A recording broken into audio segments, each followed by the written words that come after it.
Hey, is Marie going to cook for New Year's this time?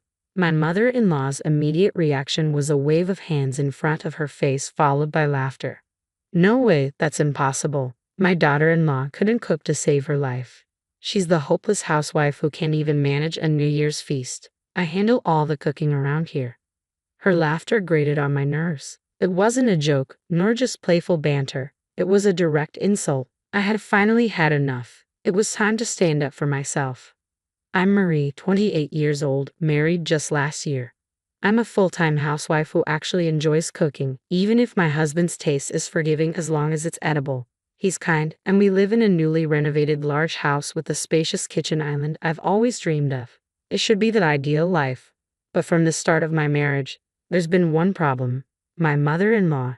She fancies herself a culinary expert and sees me as a failure of a wife who can't cook. I could bear it if that's all she thought, but she's the type to make sure everyone hears about it. Just yesterday, she was loudly complaining to the neighbor's wife while I was hanging out laundry. My daughter-in-law can't even cook properly. Oh, it's terrible. I wonder what kind of education she had. My son is so unfortunate. I can't believe it, she exclaimed, her words like barbs that nearly snapped the clothespin in my hand. Enduring her criticisms of my cooking was one thing, but hearing her disparage my parents was intolerable. I held my parents in deep respect, having learned countless lessons from them.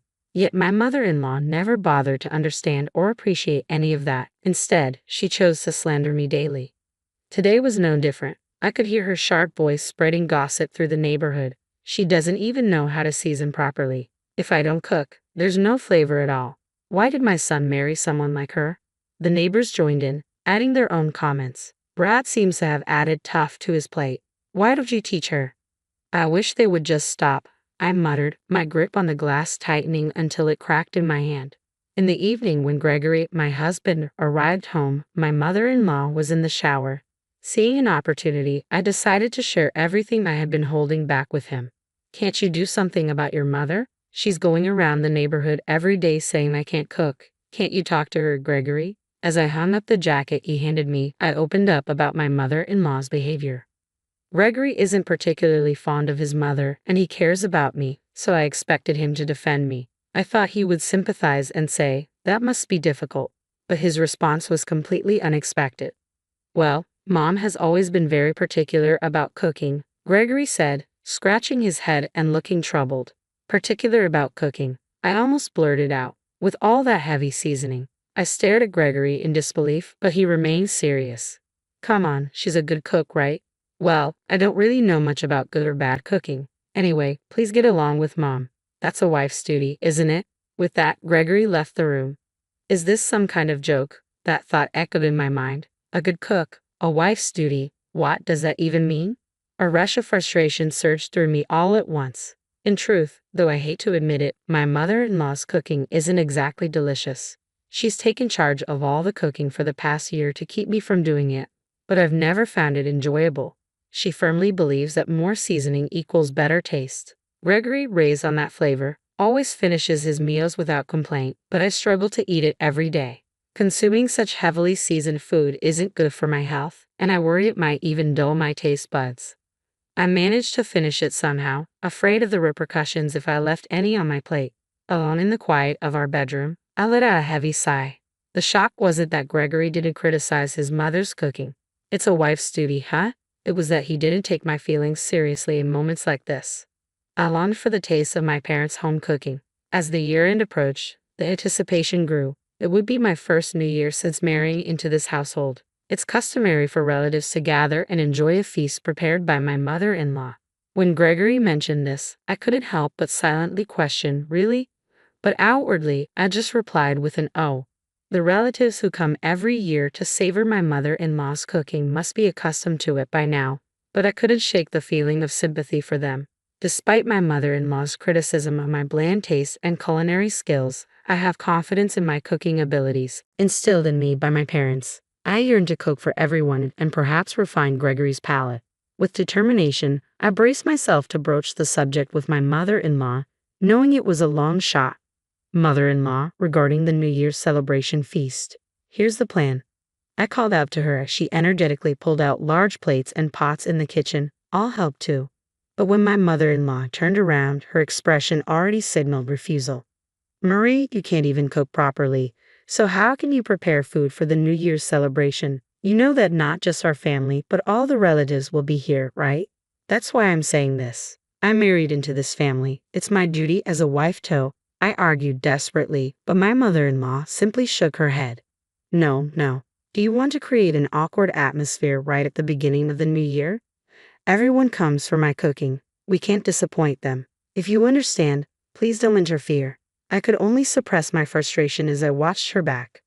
The new year arrived, and relatives began to gather. There were about 20 of them, more than I had anticipated. Many I hadn't seen since the wedding. Marie, Happy New Year. It's been a while. Are you settling into married life? I greeted each relative warmly, ushering them into the spacious dining room that had initially amazed me upon moving in.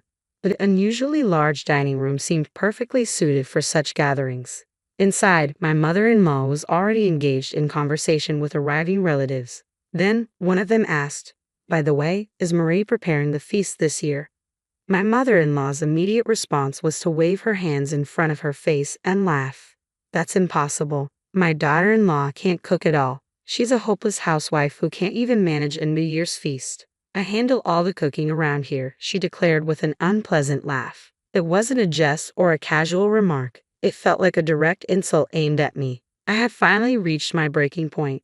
"Mother-in-law, please let me prepare the New Year's feast this time. If it doesn't turn out well, you can always make a palate-cleansing dish," I suggested, breaking the tense silence that followed. After a moment, the room began to buzz with murmurs from the relatives. "Well, I certainly don't want a disappointing meal, but they say practice makes perfect, right? All right, fine. If it doesn't work out, Frida can step in." My mother-in-law finally relented, sensing the tide of opinion among the relatives shifting towards giving me a chance. "Very well then, Marie, you can take the reins this year." Her words carried a hint of reluctance.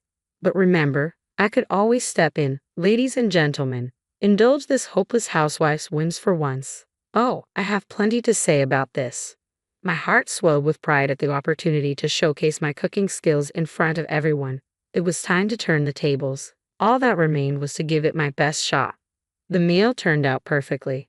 As the beautifully arranged feast sat on the large platter, exclamations of admiration filled the room from our relatives. "Wow, it looks delicious. Well done, Marie. This isn't something just anyone could pull off." Amidst such praise, my mother-in-law, who had returned from shopping for the palate-cleansing dish, glanced at my spread. "It looks all right, I suppose, but it's probably bland." She emphasized the word probably, clearly reluctant to give credit. Then she added pointedly, "Well, I'd better get started on the palate-cleansing dish," and hurried into the kitchen. Disregarding her, I busied myself distributing paper plates and forks to the relatives. "Please, everyone, enjoy." Even as my mother-in-law headed towards the kitchen, her attention remained fixed on us. The relatives, in turn, accepted the food and sampled it. "This is," someone murmured, their voice quivering. My mother-in-law chuckled with apparent satisfaction. "See, I told you. This is why she's the incompetent daughter-in-law. Everyone, you don't need to force yourselves to eat. I'll prepare the palate-cleansing dish right away." Her tone was triumphant, but it was swiftly drowned out by sounds of delight. "This is the first time I've never tasted New Year's food this delicious. It's restaurant quality. It's even better, like a meal from a fancy hotel."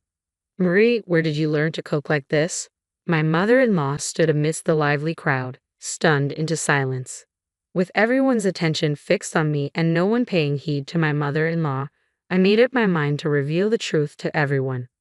My family owns a renowned French restaurant celebrated for its authentic cuisine, even recognized in the Michelin Guide. My father, now the fifth generation overseeing all culinary operations, and my mother, from a lineage of chefs, wholeheartedly supports him. Growing up, I absorbed the art of cooking by observing my parents. By the time I reached upper elementary school, I was earnestly learning from them. Though my brother is poised to inherit the restaurant, and despite my new life after marriage, the culinary knowledge passed down from my parents remains a source of pride within me. That's why I couldn't tolerate my mother-in-law's dismissive remarks and actions undermining my culinary skills. Denying my cooking is tantamount to denying my parents and the restaurant that has been our family's legacy for generations. I did mention this before we got married, mother-in-law. My mother-in-law, often dismissive and condescending, seemed to view me merely as the daughter of a small countryside restaurant. And Gregory, indifferent to food, probably couldn't discern the difference between a family-run establishment and authentic French cuisine. I sometimes wonder why I married into this family, I muttered to myself. When I turned to the voice calling me, several pairs of eyes met mine, hesitant yet expectant. Can we have seconds? I want more too. Despite the generous portions of the feast I had prepared, it had been completely devoured. Suddenly, a wave of happiness washed over me, and I could feel tears welling up. Receiving praise for my cooking should have felt routine, something I'd known before I got married. Yet over the past year, I seem to have forgotten that sensation entirely. Yes, I'll prepare more right away. With determination, I hurried out of the room, passing by my motionless mother-in-law. Come to think of it, she had bought some ingredients. Regardless, I was determined to serve these guests to the best of my abilities. Mother-in-law, I'll use these ingredients, okay? I announced, but received no reply. The groceries remained untouched in the kitchen. As I reached to inspect the contents of the supermarket bag, someone entered the kitchen. Could you teach us how to cook too? I glanced up to find 5 women standing before me in a line. Their ages spanned from around mine to about my mother-in-law's, but all their eyes gleamed with the same eager curiosity. The food was amazing. We'd love to learn from you. Looking back, those words must have stirred something within me. Teaching cooking had never crossed my mind before, but seeing their admiration and realizing I could make a difference, I felt a newfound desire to share my knowledge as much as possible. That's what went through my mind. With a smile, I gladly agreed, and the room erupted with excitement. Everyone discussed how they would impress their husbands by improving their cooking skills, and so the spontaneous cooking class commenced.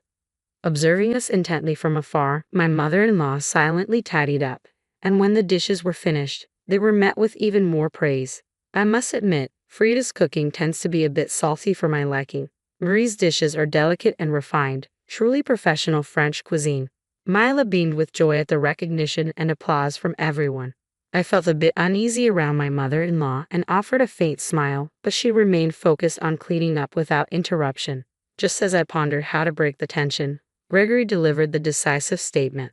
I actually prefer Marie's cooking. Mom's strong flavors make me concerned about salt and health. Going forward, Marie should handle the cooking regularly. With those words, my mother-in-law appeared to be completely taken aback, and before long, she quietly withdrew to her room. Afterward, news of my cooking abilities spread among the relatives, and soon I began receiving requests to teach cooking classes. Initially hesitant, I recalled the joy of the impromptu New Year's cooking session and decided to accept, realizing people valued my culinary skills. Through word of mouth, my reputation grew rapidly, and I found myself featured in the media as a housewife renowned for cooking authentic French cuisine. Now, requests for my teaching come from across the country. Life is unpredictable, and this unexpected journey even led to a feature about me in a cooking magazine where I spoke with my father. As for my mother-in-law, who once spread rumors in the neighborhood about my cooking abilities, she ceased commenting on culinary matters altogether after that day. Gradually, she stopped cooking altogether, leaving me with full authority over meals in our home. Despite the busyness, we now live together peacefully.